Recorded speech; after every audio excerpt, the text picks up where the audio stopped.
कुछ लोग कहते हैं गोपू पागल है, कुछ लोग कहते हैं अधपगला है।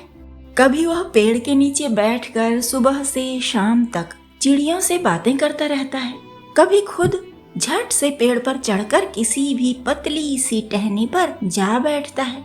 वहाँ से जो भी दिख जाए, गिलहरी या लोमड़ी, हाथी या चूहा, उसी से बातें करने लगता। दूसरा उससे बोल रहा है या नहीं, इससे भी कोई मतलब नहीं। दूसरा सुन भी रहा है या नहीं, इससे भी कोई मतलब नहीं। बोलने के लिए गोपू का मुंह ही काफी और सुनने के लिए उसके अपने कान ही काफी।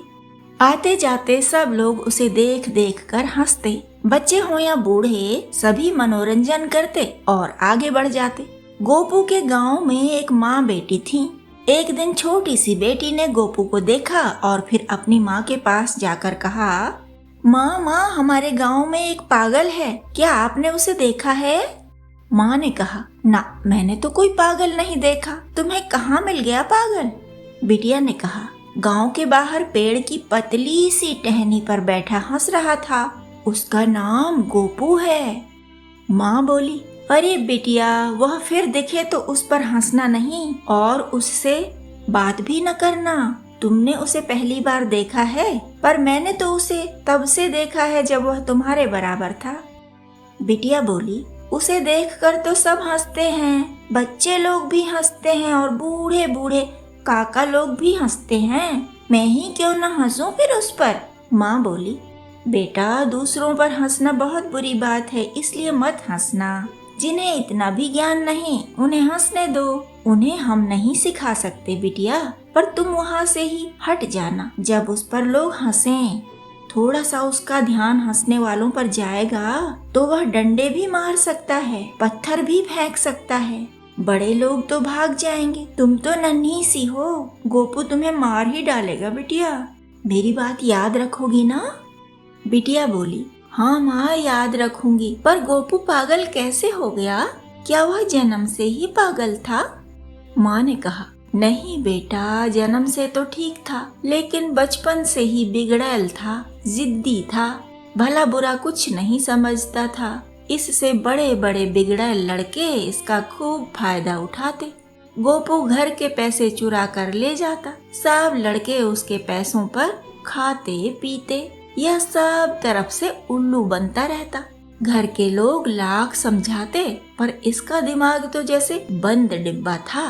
भली बातें इसने कभी नहीं सीखी, बुरी बातें रोज नई नई सीखता रहता था।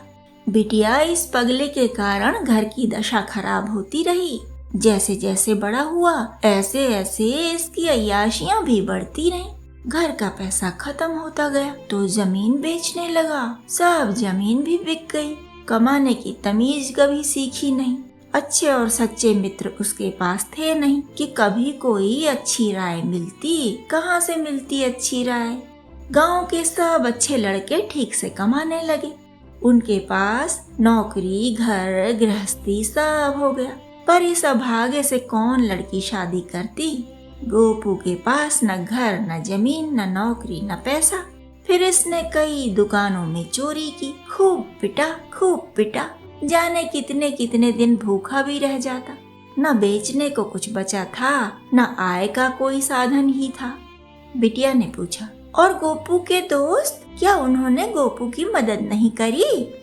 माँ बोली, बेटा, बताया ना मैंने, उसके पास सच्चे और अच्छे दोस्त थे ही नहीं।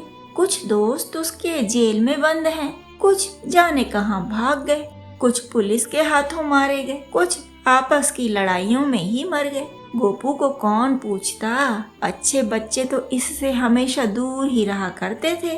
गांव वाले भी इसके लक्षण देखकर इससे कन्नी काट लेते थे। जिसके दिमाग 7वें आसमान पर रहे, पुरखों के पैसे उड़ाने में जिसे थोड़ा भी दर्द नहीं हुआ, जिस जमीन पर पीढ़ियां रहती उसे बेचकर जिसने अय्याशी करी, वह पागल न होता तो और क्या होता बिटिया? उसकी पुरानी बातें याद करते हैं तो लोगों को और अधिक हंसी आती है। जो राजा की तरह जीने की कोशिश करता था, उसे कोई भीख भी नहीं देता बिटिया। सब कर्मों का खेल है।